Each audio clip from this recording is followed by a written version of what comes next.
कुछ किया है एकनाथ शिंदे के लिए, बट पैसों के कारण शायद रेबल्स उनकी सरकार तोड़ने पर उतारू है। आपकी सरकार है वहाँ पे सर, क्या करें? देखिए, बात तो ठीक कहा उन्होंने, और ये बात फैक्ट है कि जिस तरह से डिफेक्शन कराने की कोशिश हो रही है, सरकार को गिराने की कोशिश हो रही है, उससे साफ जाहिर है कि वहाँ इसके पीछे एक बड़ी साजिश है और एक बड़ा षड्यंत्र है।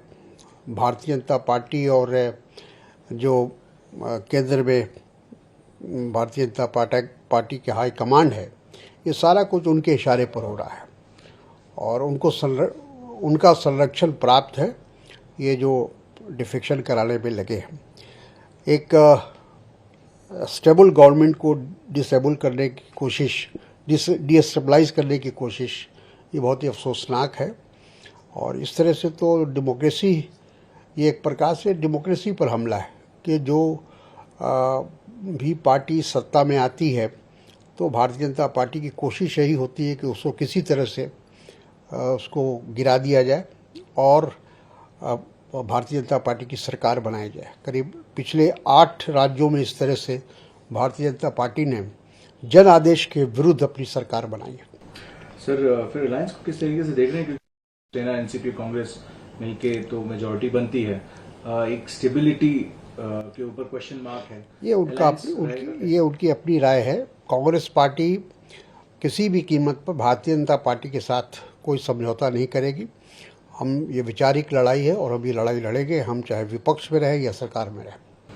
केरला की बात करते हैं सर, राहुल गांधी के ऑफिस वायनाड में वैंडलाइज किया है, किस तरीके की एक्टिविटी? एसएफआई का नाम सामने आ रहा है इस पे। देखिए, बहुत दुख की बात है कि कुछ राजनीतिक दल हिंसा का सहारा लेते हैं। कांग्रेस का जहाँ तक सवाल है, कांग्रेस हमेशा इसका विरोध करती रही है और इस तरह की घटना की निंदा हमने की है। राहुल गांधी जी का कार्यालय या राहुल गांधी जी का ऑफिस पर हमला करना, ये बहुत ही कहा जाए कि घटिया काम है और इससे पता चलता है कि जो लोगों ने किया है वो किस स्तर के लोग हैं, किस लेवल के लोग हैं। इनका विश्वास लोकतंत्र में नहीं है, इनका विश्वास हिंसा में है और इस तरह की एक्टिविटीज से हमारे लोकतंत्र को नुकसान पहुंचता है।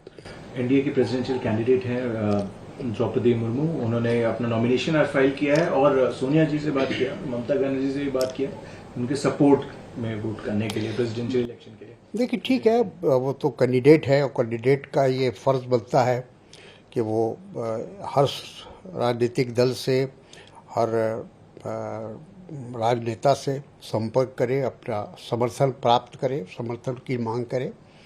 लेकिन चूँकि अपोजिशन एज ए होल ने अपना उम्मीदवार पहले घोषित किया है यशवंत सिन्हा जी को, और जाहिर है कि उनका अपोजिशन का कमिटमेंट यशवंत सिन्हा जी के साथ।